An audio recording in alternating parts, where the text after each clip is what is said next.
வணக்கம். என்னோட பேர் டாக்டர் பிரேம், பாதத்தோட சிறப்பு அறுவை சிகிச்சை நிபுணர். இவர் பேர் மிஸ்டர் ராஜா. இவர் என்னுடைய பேஷண்ட். இவர் ட்ரீட்மெண்ட்லாம் முடிச்சுட்டு இப்போ ஃபாலோ அப் வந்திருக்காரு.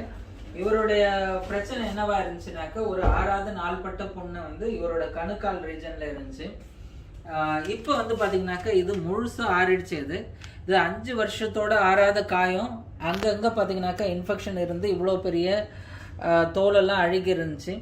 இது என்ன அப்படின்னு பார்க்கும்போது பார்த்தீங்கன்னாக்கா, அந்த எலும்புல அவருக்கு இன்ஃபெக்ஷன் இருந்துச்சு. இந்த எலும்புல அதை ரொம்ப நாளாக அது கண்டுபிடிக்காததுனால அது ஆறாத காயமாக மாறிடுச்சு. என்கிட்ட வந்ததுக்கப்புறம் எம்ஆர்ஐ அப்படின்ற ஒரு பரிசோதனை பண்ணிட்டு எலும்புல எந்த எலும்புல அந்த இன்ஃபெக்ஷன் இருக்குதுன்னு கண்டுபிடிச்சிட்டு அந்த எலும்போட பரிசோதனையை அனுப்பி அதுல என்ன கிருமி இருக்குது அப்படின்றத கண்டுபிடிச்சு அதுக்குன்ட்டு ஸ்பெசிஃபிக்கா மாத்திரை மருந்து ஒரு 3 மாசம் தொடர்ச்சியா கொடுக்கும்போது பாத்தீங்கன்னாக்கா இந்த இன்ஃபெக்ஷன் முற்றிலுமா சரியாயிட்டு இப்ப இந்த காயம் சரியாயிடுச்சு.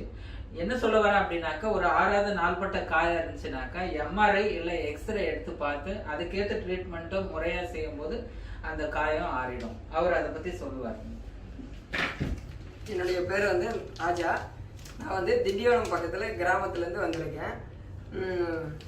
ஒரு 5 வருஷத்துக்கு முன்னாடி தென்னை மரத்துலேருந்து கீழே விழுந்துட்டேன். விழும்போது இந்த கணுக்கால் இங்கே அடிச்சிருச்சு.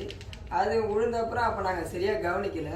அது இருந்து இன்னும் உள்ளே ரத்தம் மாதிரி கட்டிக்கின்னு அது ரத்தம் கட்டிக்கின்னு உள்ளே இன்ஃபெக்ஷன் வச்சு எலும்புல புண்ணாயிடுச்சு. அது அங்கங்கே புண்ணு வந்துடும். நாங்கள் அப்பயே கொஞ்ச நாளைக்கு அங்கத்தி டாக்டர்கிட்டே காட்டிகிட்டு இருந்தோம், ஏதோ புண்ணு வருதுன்னு.